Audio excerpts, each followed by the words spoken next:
My name's Dr. Gary Krotas, and I'm a coach and author of The Idea Mindset, a book about how to figure out what you want and how to get it. The unlock moment is that flash of remarkable clarity when you suddenly know the right path ahead.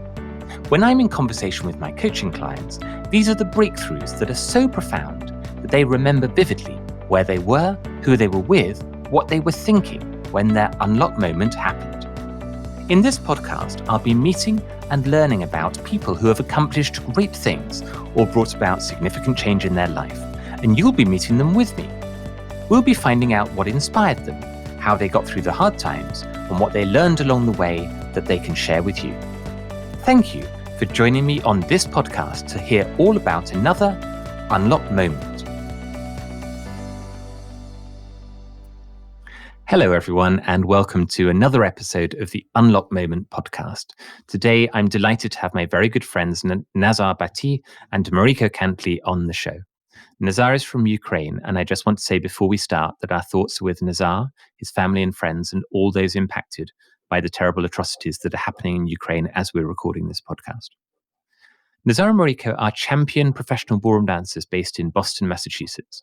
Dancing together for 10 years, they are 2 times United States Ballroom Show Dance champions, World Ballroom Show Dance silver medalists, and 3 times World Ballroom Show Dance finalists. In 2009, Nazar was diagnosed with type 1 diabetes. At that time, most dancers and athletes with this diagnosis gave up their vocation. Instead, Nazar decided to start competing professionally. Nazar and Mariko described their goal as to make the world of ballroom dance more inclusive and build a supportive community of fellow ballroom dance nerds. I adore these 2 people who are driven, committed, passionate about their craft, and determined to make a difference in this world. I know you'll enjoy hearing about their story. Nazar and Mariko, welcome to the Unlock Moment. Hello, thank you for having us. We're really happy to be here and to be able to spend some time with you, Gary.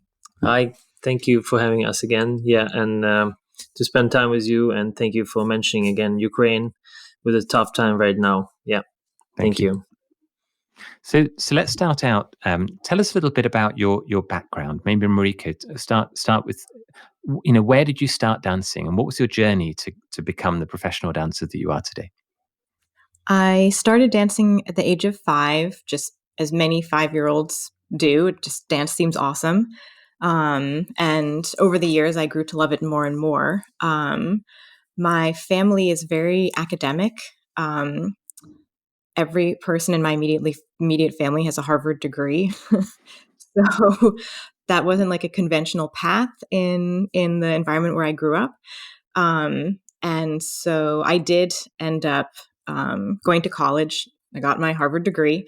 And while I was there, I discovered ballroom dancing. So after having done ballet for most of my childhood quite seriously, I discovered ballroom. I thought it was just everything. I mean, it was glamorous, it was sexy, it was cool, it was different, it was competitive, it was all this cool stuff. And so while I was there, in school, I danced more and more seriously. And my senior year, actually, I turned professional and have been teaching and competing professionally since then. And that's sort of how I ended up here. And how common is that to turn professional as a dancer after college?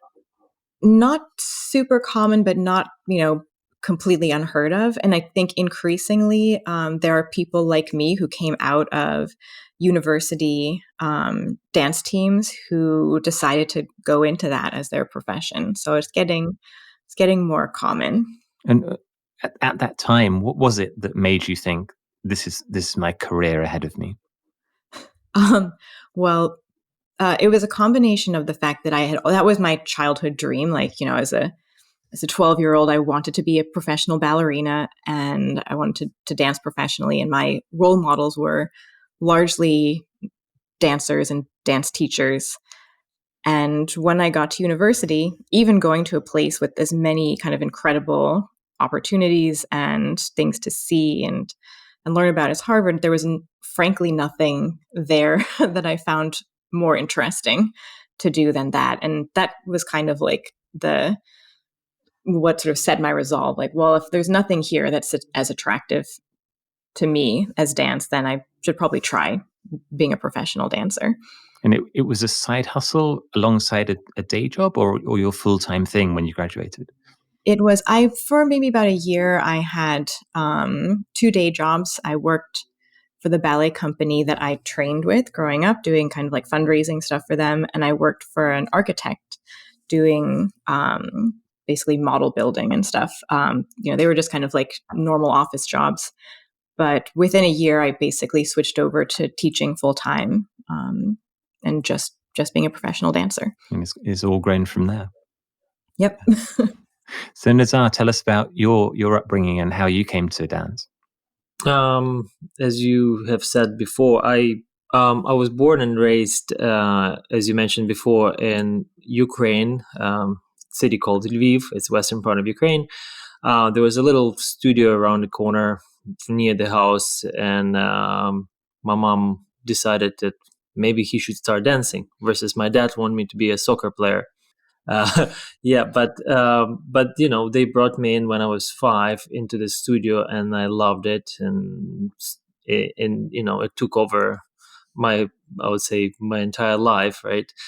I was dancing until my teenage years, like about 18, 19 years old. The same time when I finished high school, after that I went to university, because at home, as everyone, if you want to have a future, you have to finish university, you have to have a high education. So I finished veterinarian school, and after I finished veterinarian school, I was still dancing, but not as competing, just teaching kids. But then I got opportunity. I was invited by United States of America to move here and teach here in the studio, in franchise studios. So I took that opportunity and moved here, and then since 2006, I am living and working here in the United States. And you've got a family here as well in the US. Yeah, I do have family. I have wife. I have son. He's now 6 years old, and so yeah, we're all here. But they have my wife is American, so. And it was when you came over to the States, you'd already been here for a little while before you were diagnosed with diabetes. Yeah, that's right. Yeah. I was diagnosed with diabetes in 2009, and I was living here already, and then no one knows why it happened, for what reason, but there's a lot of speculation by the medical doctors, like could be a stress, could be like changing of environments and stuff. And what was the journey that you went through at that time to decide what happened next? I mean, I described in the introduction, there was a pivot point where you were thinking about, do I quit or do I? I'd say actually, this you said it quite right. Like, it was a turning point for me. Like, you know what, Nazar, you have to go and continue dancing, because I have heard so many people, like athletes, they being diagnosed with diabetes, and they quit, simply saying like, well, I won't be able to do it. For me, it was opposite. I was kind of, it was kind of an eye opening. No, I actually do it opposite. I'll go and show people that actually you can do it, and you have to do that. Nothing has to stop you. And you built a. Sorry, Mariko. I'm going to say that's like a classic Nazar behavior. He does not like to be told that he can't do something, and he's very, very stubborn. Yeah. and just bring to life for the listeners, what does it mean as a professional dancer to be diabetic? How does that affect you on a day-to-day basis? Well, it's constant monitoring your sugar levels, constant monitoring what you eat, when you eat, being on top of the, meditating. So, or just trying to bring, because each stress level brings your sugar high. And then if you have a high sugar, then it can affect on your body, can have effect on your body. But at the same time, you don't want to be too low, because when you're competing or practicing, if you get in too low, you also can faint you can get in the hospital. So it's just kind of constant, like it's a change of life in the sense of before you thought like, well, I can eat whatever I want, I can do whatever I want, and now you have something else that you have to monitor, and you have to be on top of that, and not let it be, like not let it be on the way, even though it's still constantly on your way, right? Yeah. And how intensive is the training as a professional dancer? So, that training that you're having to balance, your sugar levels with, what's a typical day look like, when you're training for a big competition? A typical day, it's we kind of have like, I would say there's no such thing as a typical day, but we have multiple types of days. So we have our ideal training days, which involve a couple of hours in the studio practicing, either doing technical practice or where we kind of run through things like competition simulation, some kind of cross training. So depending on what we need to work on, we've done running, we've done fitness training, strength training, yoga, whatever boxing. we need, boxing, yeah. Yeah. Whatever we need at that time. And then, so about half of our day is spent on that. And then half of the day we spend teaching. So Nazar has students that he teaches and dances with and competes with as well. And then we have couples that we teach where, they dance with each other. And then there's a lot of logistical stuff. So we travel a lot. Our coaches are all over the place. We have coaches in New Jersey, which is about a 4-hour drive from our studio where we train. We have teachers in Italy. We have teachers in London. We can now, because thanks to COVID, we have all figured out how to do Zoom lessons. So it's coordinating all of that. So a good chunk of our time is also spent trying to get from place to place and not only physical work, but also like coordinating and mental work in that sense as well. Strategizing. Yeah. and then bring to life, what does competition look like for a professional dancer in terms of, again, sort of the intensity, what those days look like when you're at a big competition? So for a big competition, the biggest events are basically full day events. So for us, that means we start, obviously we start preparing months in advance, but that's physical training months in advance. Yeah. That's the mechanical training. That's all of that you can survive also the whole day event, like to dance it, and as well as Mariko saying. And then you sort of are thoughtful about getting enough sleep the night before, what you're going to eat in the morning. What are you going to eat night before? What you're going to eat the night before. Yeah. Make sure that all of your costumes and everything, all of your snacks, especially for Nazar, it's super important that we have like snacks that are going to help him regulate his sugar.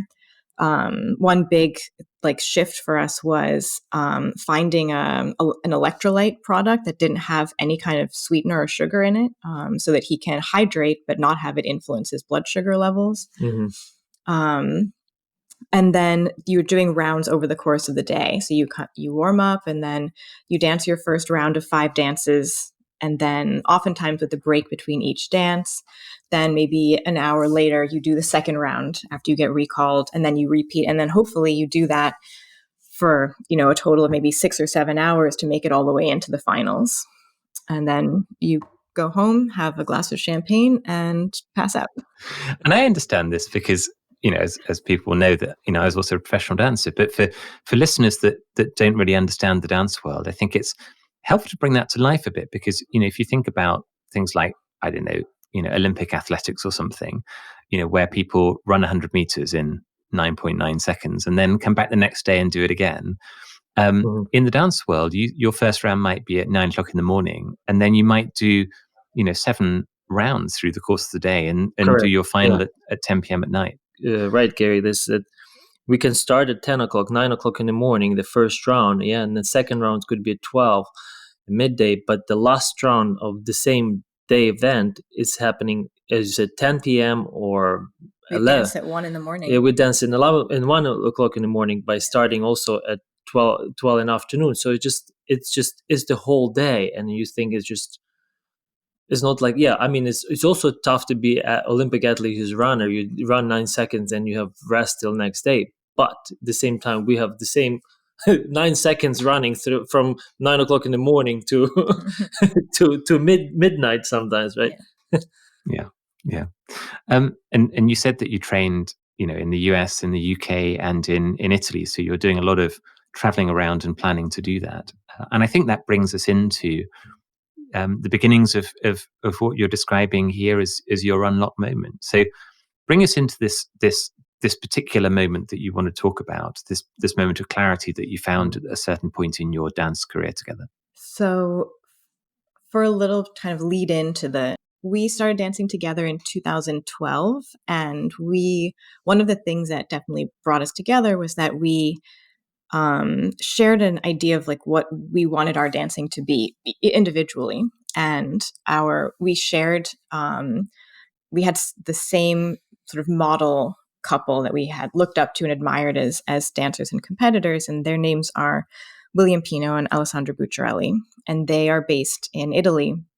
And for both of us, it had been a dream to be able to go and work with them. They had never, as far as we knew, come to the United States to teach or they probably had, but maybe before we started dancing, they were not available to us at all. And we knew we would have to go there to see them. We didn't even know how to contact them. Like, we actually emailed Gary's wife, Mildred, to ask if she had their email address.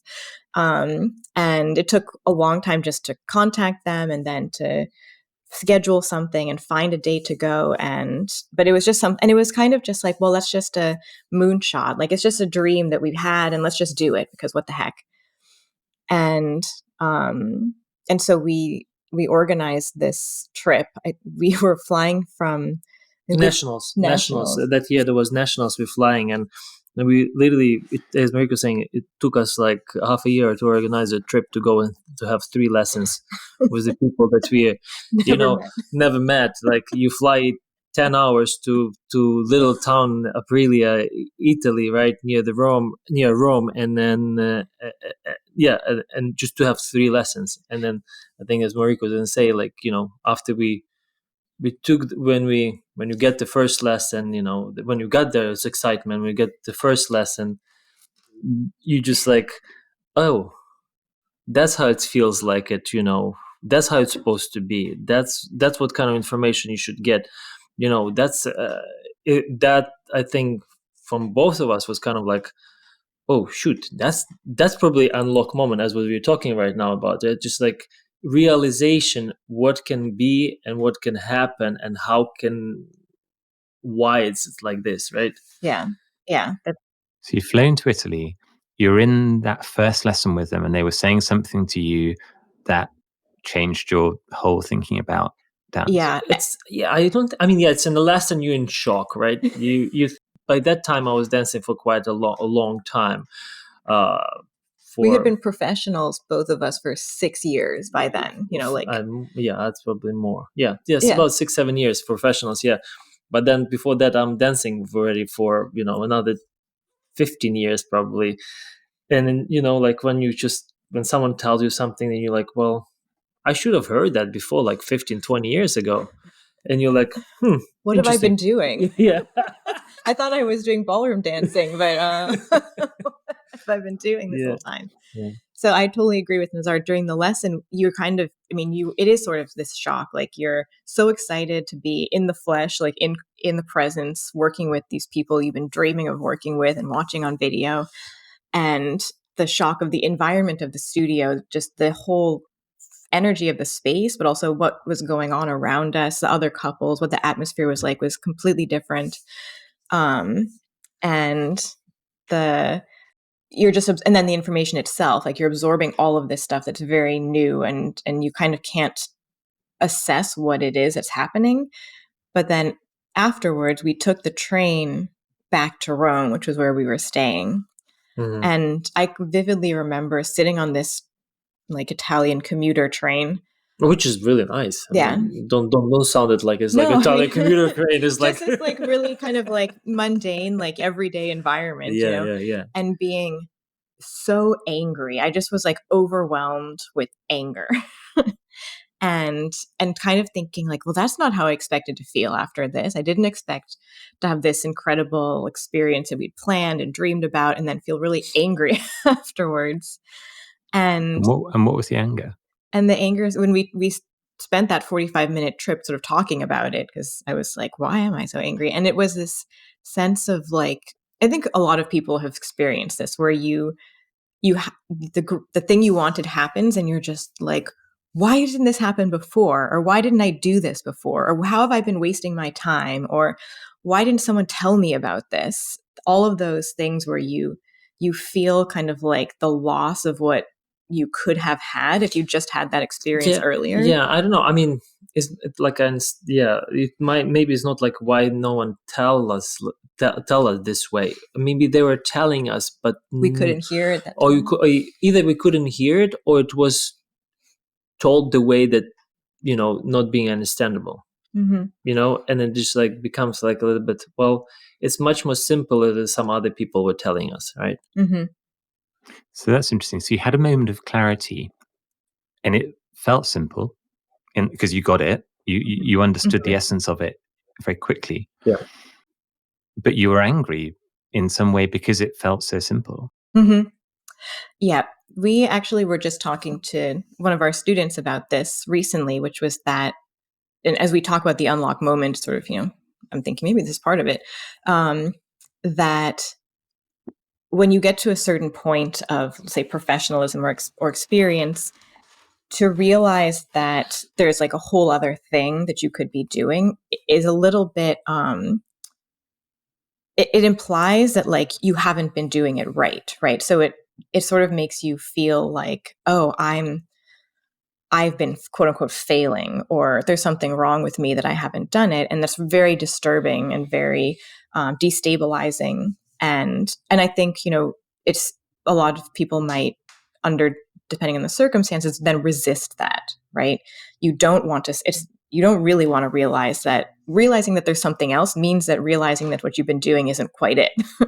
and that's not easy on the ego. But maybe, as Nazar was saying, something about like how we envision this, like making this journey, literal journey, like to a faraway, unfamiliar place, and being in this completely different environment made it possible to be open to that, and accept it and take it on. Mm-hmm. And it's interesting, when I observe you both talking about it, I can see firstly how visceral and vivid this still is for you, years on, and how challenging it was for you at that time, because it was challenging a lot of your foundations, a lot of the things you built a career on and built a whole skill set and ability on. And I don't know whether this is answerable, but I'm imagining, if there are listeners who are not in the dance world, is it possible to bring to life, and in an example, what it is that somebody can tell you when you've been dancing for 20 years that feels revelatory in that moment? So we were, we just came and showed our dancing, and this was in a lesson with William, and he said, well, you have your experience, you have some skills, but you're not actually transferring your weight fully from foot to foot. You're not fully on the foot. Yeah. I'm like, well, we're standing right in front of you on the foot. Yeah. Like it's just kind of, it becomes like, what do you mean I'm not on the foot? I spent my whole life to be on one foot, like try to improve my dancing. Yeah. Yeah. But if you think of like, what is the most fundamental thing you do as a dancer? It's probably like stand on your leg. And then we did it, and he showed us, and you're like, yes, okay, that's what 100% is. Yeah, it's like doing your work. It's like doing your job and not doing 100%. Yeah. So what's the point of doing your job? Yeah. Also, the fact that it was so concrete was something that you can imagine in the dance world. That's not like the usual approach. There's a lot of metaphor and sort of hand waving and descriptive language. Yeah, I mean, for me, one more thing to add up to it, that for me, I had mentioned before that unlock moment, this is one of the unlock moment. For me, one more was that it's my unlock moment is also when I was diagnosed with diabetes. If I just put it there, just like, okay, I got diagnosed with diabetes, like, well, that's unlock moment. Okay, I have to do something about that. Just don't give up and just continue doing more, actually, in my case. and to show kids and adults or other athletes that they still can do it. So almost there's a similarity between those two moments that you're describing. One, when you're diagnosed with diabetes, and two, when you go to Italy after 20 odd years of dancing and somebody tells you don't know how to stand. And in both of those situations, your response could be to quit and to say, well, that's it then. If I've got diabetes or I don't know how to stand after 20 years of training, you could quit. Or you could go, I'm going to do something about that. And it might be helpful with I'm hoping you're happy to do this. Bring to life a little bit what William's like as a person, because I think describing that sort of helps paint the picture of that experience of being in that studio. So what's he like as a teacher, as a coach? It's both of them, William and his wife Alessandra. What they're like a people. I mean, they are genuine people. They're really genuine. They're really, I would say, down to earth people. They're not gonna give you some BS. They're gonna tell you what it is, right, and how it is. And when you right away, even though we had never, I remember also very clearly, we'd never met them before. Yeah, we'd only watched videos of their dancing. I remember having this sense that you know them right away. Yeah, almost like immediately part of family. Yeah. And it's like immediately like that kind of warm feeling, right? Okay, they just they invite you to be. Yeah. There's no facade. There's no. Yeah. And even how they were, I think we even said this to each other, they're so themselves as dancers. I think that was what was very attractive to us too, is that when we then met them, you almost had this feeling of like, oh, I know these people because who I saw in their performance really is who they are. Or is obviously people are complex, but like that was very honest. It wasn't like you see someone perform, then you meet them in person and you're like, wow, this is a totally different person. Yeah. That was definitely a big part, and something that also is like notable in maybe in performing arts in general. I think it's not easy to be a performing artist and also be totally, in a way, vulnerably yourself. Yeah. Well, yeah. But at the same time, yet they quite tough, right? With their students, with their pupils, with their other couples, and with us. But it doesn't feel like, well, this like tough but impossible to do it. Mm-hmm. What they're asking you to do. Yes, demanding with a lot of very demanding and very supportive at the same time. So you're on this train journey back from the studio, furious. You get back to the hotel, and what happened next in the journey? Very quickly we were like, how do we? It took us 6 months to get here for 3 lessons. We're not only in Italy, but we have to go to this small town 45 minutes from the closest major city. How do we get here as much as possible? Yeah, and then it started. Okay, we should come here maybe every half a year, every 8 months. Then it's changed to every half a year, 4 months. Now it's about before the pandemic, we were like 6 times a year. 6 times a year, so almost every 2 months. They're almost it depends on the schedule, because we have to be in Europe for 3 major competitions which are happening in UK. So, and then we tried to combine those trips. That was at least 3 times, right? But then that was not enough.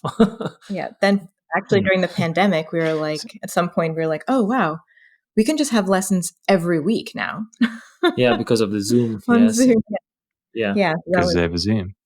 So this is really interesting. So you've traveled halfway around the world, almost halfway around the world, into a little studio, and somebody's given you some feedback that you found maybe more challenging than any feedback you've got in another dancing lesson. That your initial reaction to was anger, not with them, but with receiving that. And your response to that, progressively over time, was, how can I go back and get more? Yeah, well, this I think there's this is just so why? It's part of my. I think it's part of my. I mean, I was going to say that's sort of another great parallel between when Nazar was diagnosed, which is like, oh, here's something incredibly difficult to deal with. How can I make this more difficult? Yeah, exactly. So I'm hearing you lean into the challenge. Mm-hmm. Yeah. If you give me strong challenge, it doesn't mean that I'm gonna give up. And the feedback they're giving you is different from the feedback you'd receive from other people? It's clear. As I said before, Mhm. it could be the same, but it's so much clearer and so much easier to understand, right? But the other people could say the same thing other way, not as clear, and coming like, from around you and trying to explain to you with the super big words. And I don't need big words. I need to say, as I was said before, I was told before in the first lesson, well, you're not on your foot, so you're not 100% on your foot. Instead of giving me this elaborate explanation how to be on my foot. Okay, simple. So the right message delivered in the right way for you, Yeah. that you connected with, landed. Yeah. And it wasn't a happy landing, because it was an honest truth. And what built that trust in them that meant that you started to shape your career around Italy and getting to Italy as often as possible? And what was that shift for you? I think one part was that it was clear right away from the lessons, from how they were themselves, like just seeing them as teachers, as professional dancers, how they operated, and also how the other couples in the studio were. It was very clear. All of that together painted a very clear picture of this is like another level. And subsequently we're more aware of this consciously, but subconsciously, I think we realize the more that we can just like be in that pool, the more that we will be like that, right? That you have to sort of immerse yourself in an environment of excellence if you want to be excellent, or that's the best way to do it. And we both have always wanted that, to just be, I think we just both are super attracted to that. Just if that's out there, like, you want it. If it's possible to be that, why would you not want to go after that? Life is short. Like, what else are you going to do? And I'm hoping people listening to this conversation will tune into this thing that you're articulating, which is a moment of clarity, difficult clarity, turned into a wider clarity about the bigger picture. So what you were there to do, how you were going to do it, what it was all about for you. And as you said just then, the two of you are really clear on why you do what you do.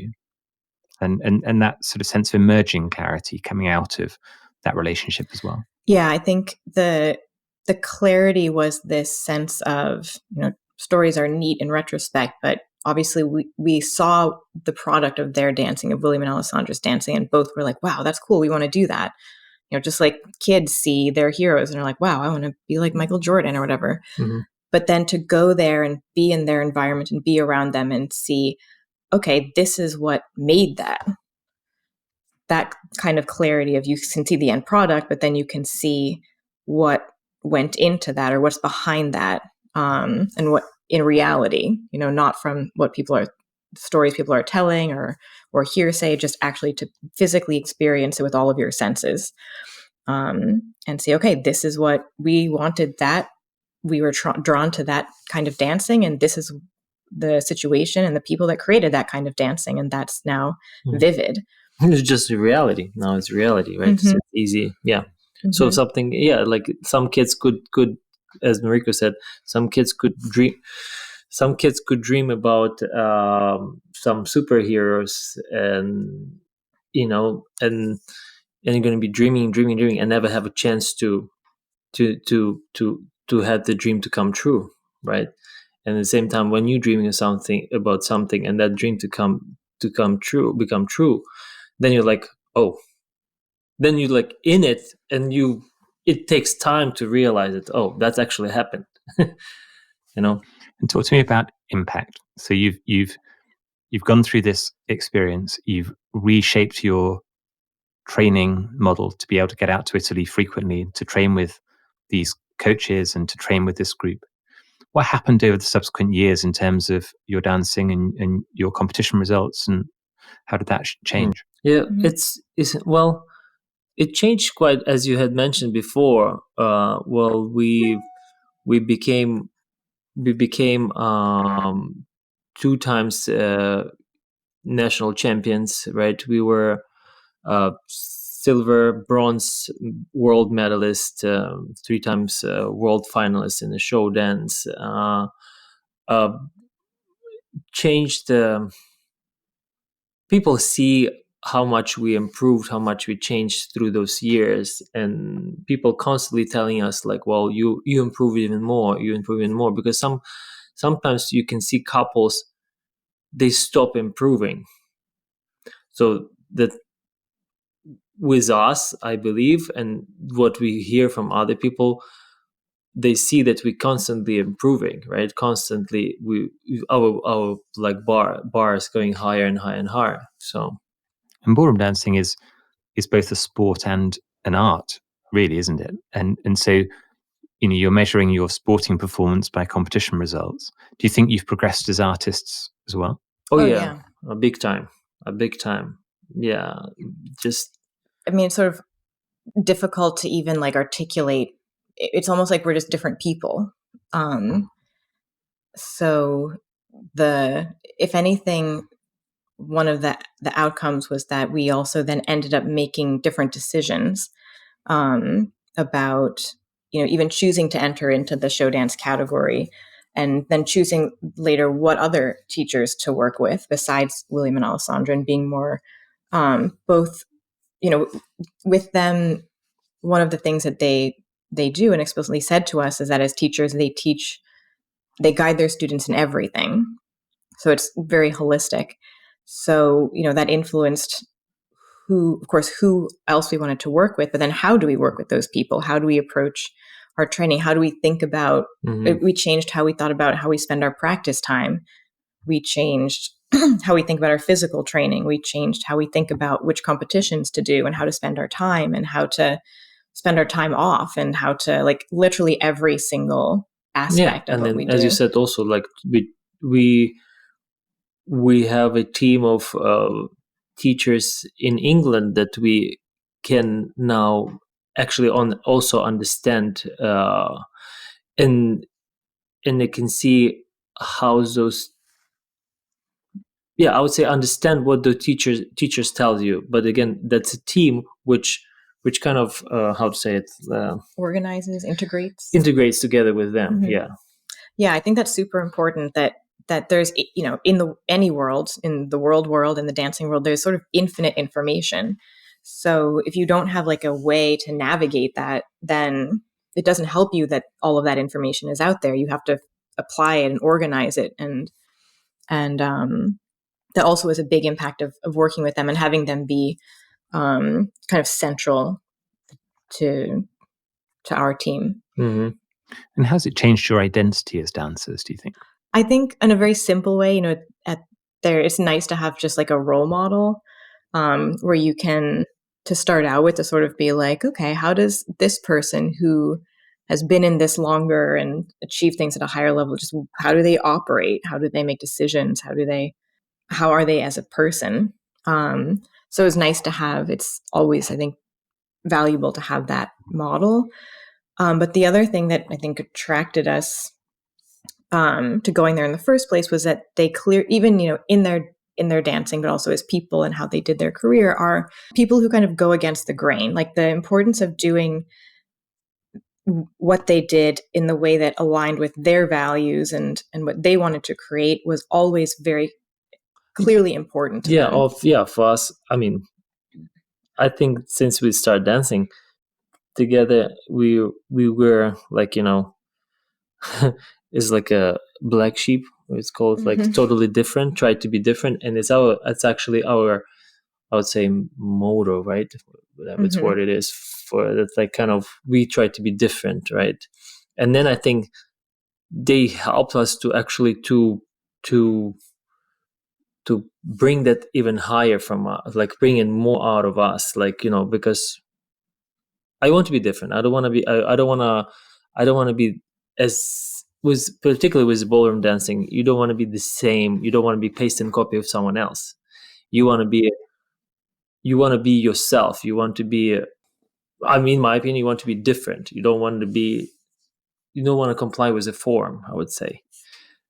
And so the experience really reinforced your difference and helped you to embrace that as part of that's your right. identity That's right. Yeah. as For me, dancers. I mean, I think for me also. Yeah. Absolutely. And it's interesting when, we talked at the beginning about your vision to support the community of ballroom dance nerds. There's something in that that's about people that are different from the norm a bit. And I know, Mariko, you and I have talked about this in the past, this idea of something that's very inclusive that you want to stand for in the future. Yeah, with the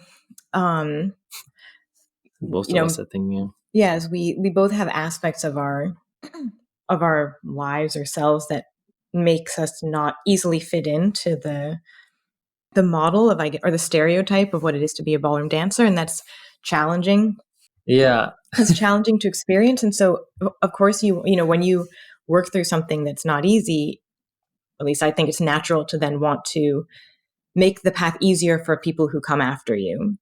And also because in a very selfish way, you want there to be more people like you, right? So with, as you said at the beginning, with being a person who came into this like from a university team, that when I started, that was quite uncommon. Now there are more and more people doing that. And of course, that's cool for me to sort of be like, oh, look at these people who've had a similar path. It's nice. We share something in common, and to want to encourage that. And then, for Nazar with diabetes, like there aren't a lot of people who, I'm not sure if we know of any people who have type 1 diabetes. No, I mean, remember that kids when he came into the studio? Yeah, we know a couple of young people kids, people who come in, and the quick story, that one, we had someone contacted us, like mom of a kid, and coming in and for a lesson. I'm like, okay, so mom came in with a kid, and I see the boy is wearing like this CGM, like constant sugar monitor. I'm like, do you have diabetes? And it's just kind of like a moment, like I felt like he is my brother or something, and I'm like, it's like it felt like different, and I was so happy that actually, he's dancing, and kind of like became like almost like, yeah, like really like almost made me choked up a little bit, like the kid is dancing as well, so you can see.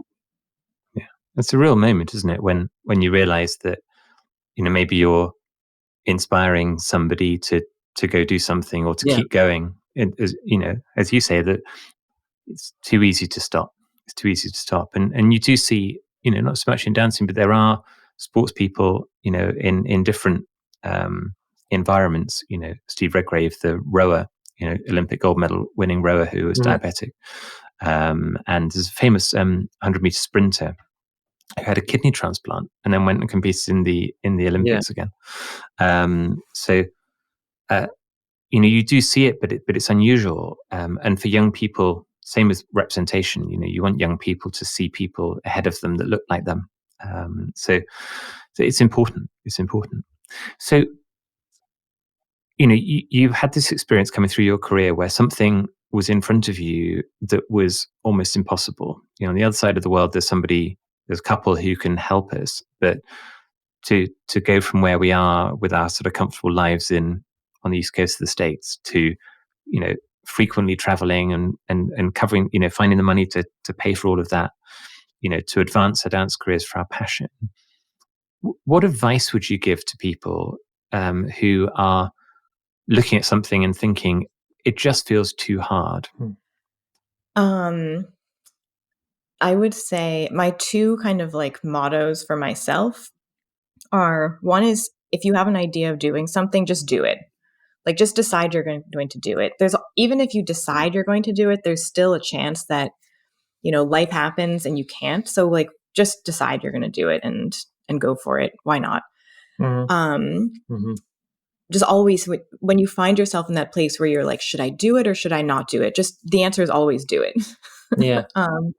And the other thing for myself is that the fear, because when we say there's things that are hard because it's difficult to figure out logistically how to do it.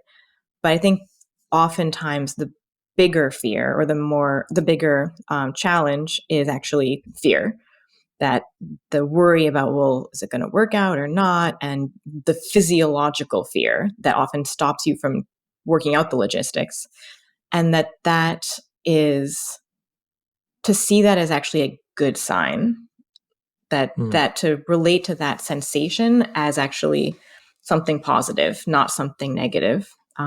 Those are the things that's my advice to myself, basically,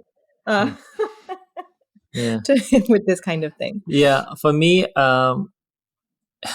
if you have that unlock moment, just trust it and grab into it and just continue doing it, right? Don't give up. So at that point of challenge, you need to lean into the challenge. So when you look at, we're sitting here in early 2022 and you're looking at the year ahead, what are the things coming up for you? So tomorrow, we're doing we're actually doing like a feature length performance here in Boston at my ballet school, and and it's celebrating our 10-year anniversary, 10 years of dancing together.